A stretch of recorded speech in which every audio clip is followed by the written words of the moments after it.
Good morning, students. Myself Chaya Rohit, Shrimati LP सवानी, Vidya Bhavan Adajan. Students, आज हम व्याकरण में सीखेंगे उपसर्ग।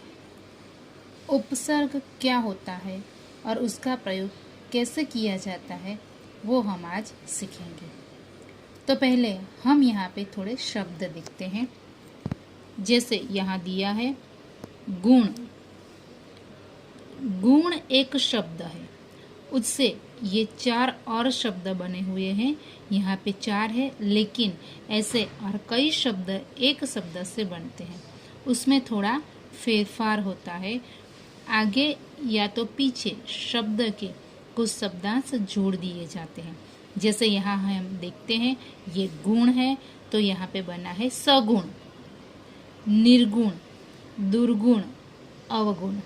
तो हम देखते हैं मेन जो शब्द है वो गुण है, उसके आगे यहाँ पे स लगा है, स लगा के गुण, सगुण हुआ है। यहाँ पे अवगुण, अव लगा है, उसके साथ यु गुण जुड़ा है, तो अवगुण, दुर्गुण, निर्गुण, ऐसे ये नए शब्द बने हैं। यहाँ पे दूसरा शब्द हम देखते हैं योग। तो यहाँ पे भी योग शब्द है, उससे बना है वियोग, उपयोग, प्रयोग, संयोग। तो जो मेन शब्द है वो है योग। योग शब्द के आगे और एक शब्दांश लगा हुआ है वि, सन, प्र, उप। तो ऐसे एक और शब्द बन के नया शब्द बना है योग। वैसे ही यहाँ पे तीसरा शब्द है देश। देश से जुड़कर बना है उपदेश, अनुदेश, स्वदेश, विदेश। तो यहाँ पे जो शब्द है उसके आगे और एक शब्दांश जोड़कर ये नए शब्द जुड़े हुए हैं। तो यहाँ पे जो शब्द है गुण, योग और देश, ये तीनों शब्दों को और शब्दांश जोड़कर एक नए शब्द बना है। ऐसे कई शब्द होते हैं जिनके आगे ऐसे शब्दांश जोड़कर नए शब्द बनते हैं। तो ये शब्द को हम देखते हैं, ये शब्दांश देखेंगे, इससे नया शब्द देखेंगे। ये मेन शब्द है। तो हम देखेंगे, ये पहला है दूर, गुण इक्वल दुर्गुण। तो ये आगे जो शब्दांश है दुर्गुण, ये जो बनता है दुर्गुण, तो ये दूर प्लस गुण इक्वल दुर्गुण। स प्लस गुण सगुण। प्र प्लस योग प्रयोग। वि प्लस योग वियोग। स्व प्लस देश इक्वल स्वदेश। उप प्लस देश इक्वल उपदेश। निर प्लस गुण निर्गुण। अव प्लस गुण अवगुण। सम प्लस योग संयोग। उप प्लस योग उपयोग। वि प्लस देश विदेश। अनु प्लस देश अनुदेश। तो ऐसे ही हम देखते हैं यहाँ पे ये जो सारे शब्दांश है वो शब्दांश जैसे जिनका प्रयोग स्वतंत्र रूप से नहीं किया जा सकता, इन्हें केवल शब्दों के प्रारंभ में ही जोड़ा जा सकता है। तो ये जो हम शब्दांश देखते हैं ये ऐसे नीर, अव, शम, ऐसे कोई अलग शब्द हम प्रयोग नहीं करते हैं। कहीं भी हमने सुना पढ़ा नहीं है कि ये शब्दांश है वो स्वतंत्र रूप से प्रयोग किए जाते हैं भाषा में, लेकिन इनका उपयोग स्वयं खुद ये शब्द के आगे जुड़ जाते हैं और एक नया शब्द बनाते हैं। ये शब्दांश जो होते हैं वो शब्द के आगे जुड़कर एक नया शब्द को रूप देते हैं, एक नया परिवर्तन ला देते हैं। तो शब्द के प्रारंभ में जुड़ने से ये उनके अर्थ में परिवर्तन ला देते हैं तथा नए शब्दों का निर्माण करते हैं।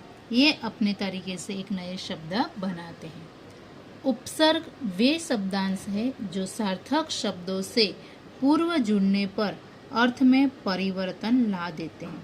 तो उपसर्ग क्या है?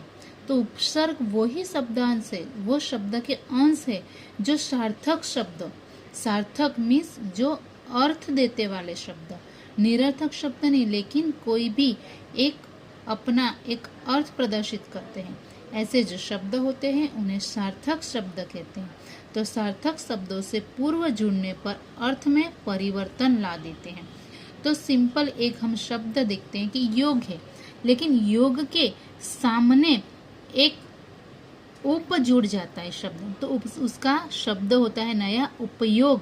तो ये योग तो एक शब्द है ही, लेकिन उसके आगे उप शब्दांश जोड़ने से उसका उपयोग होता है।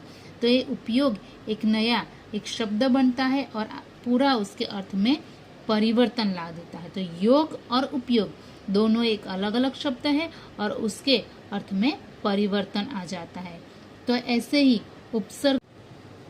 ही उपसर्ग वाले हम कुछ और शब्द देखते हैं। जैसे यहाँ पे देखते हो आप, पहले अज्ञान, अगम, अमर, अछूत, अचूक।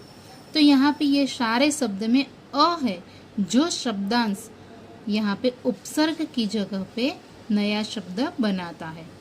अब यहाँ पे अनपढ़, अनहोनी, अनजान, अनमोल, तो ये अन है, वो अन यहाँ पे उपसर्ग है।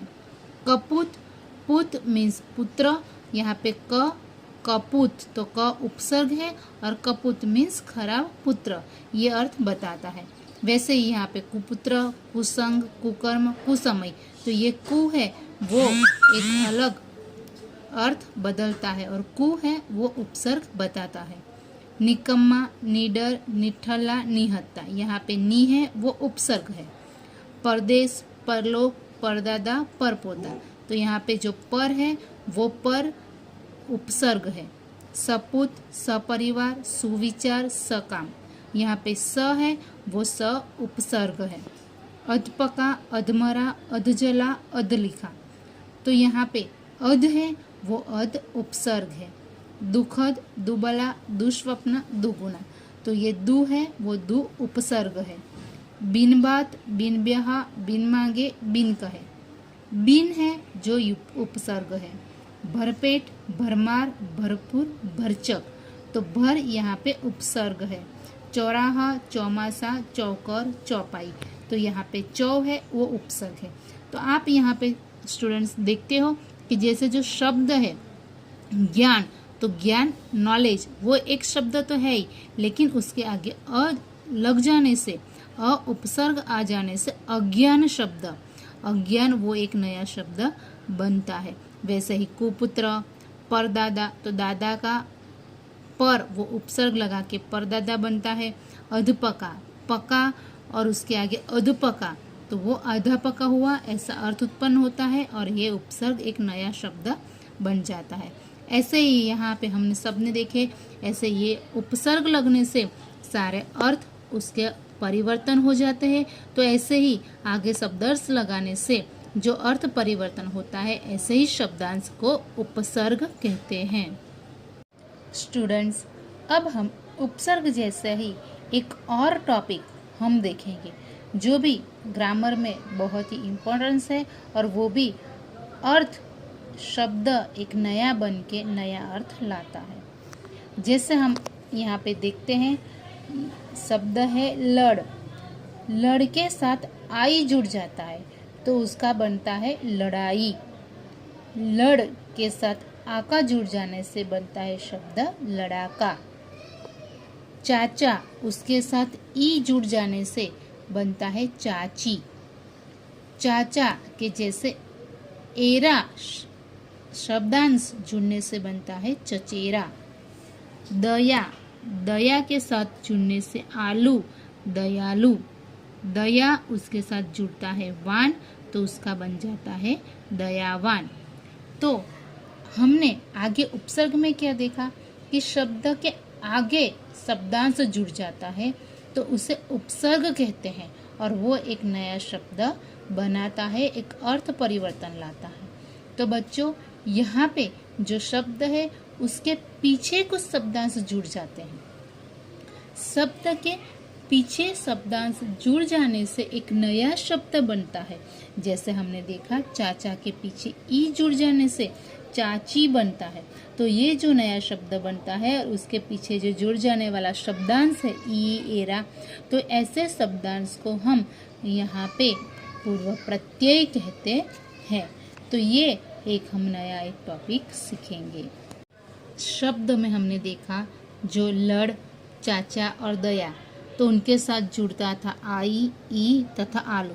शब्द का प्रयोग करके नए शब्द बन गए हैं। तो हमने देखा लड़ प्लस आई इक्वल लड़ाई, लड़ प्लस आका इक्वल लड़ाका। तो ये एक नए शब्द बने हैं। तो ये आई और आका ये प्रत्यय है और ये शब्द के साथ जुड़ जाने से नए शब्द बने हैं। जैसे चाचा, ई चाची, चाचा एरा चचेरा। तो ऐसे ये ई और एरा ये प्रत्यय है और प्रत्यय से बनने वाले ये नए शब्द है। जैसे दया प्लस आलू इक्वल दयालु, दया प्लस वान इक्वल दयावान।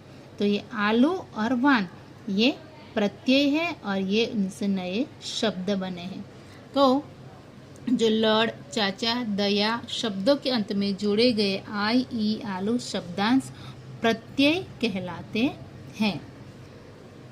ऐसे शब्दांश जो शब्दों के अंत में जुड़कर नए शब्दों का निर्माण करते हैं वो प्रत्यय कहलाते हैं। तो उपसर्ग क्या है कि शब्द के आगे जुड़ जाने से नए शब्द बनाते हैं। तो ऐसे शब्दांश को हम उपसर्ग कहते हैं। और प्रत्यय क्या है कि शब्द के पीछे नए शब्दांश जुड़ जाने से जो शब्द बनाते हैं तो उनको प्रत्यय कहलाते हैं। तो ऐसे ही हम कुछ और शब्द देखते हैं। जैसे शब्द है चल, प्रत्यय है ता, चलता। खा प्रत्यय है या, खाया।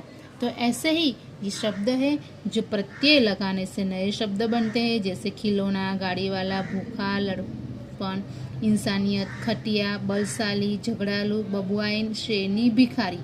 ये सारे प्रत्यय लगने से बने हुए नए शब्द हैं।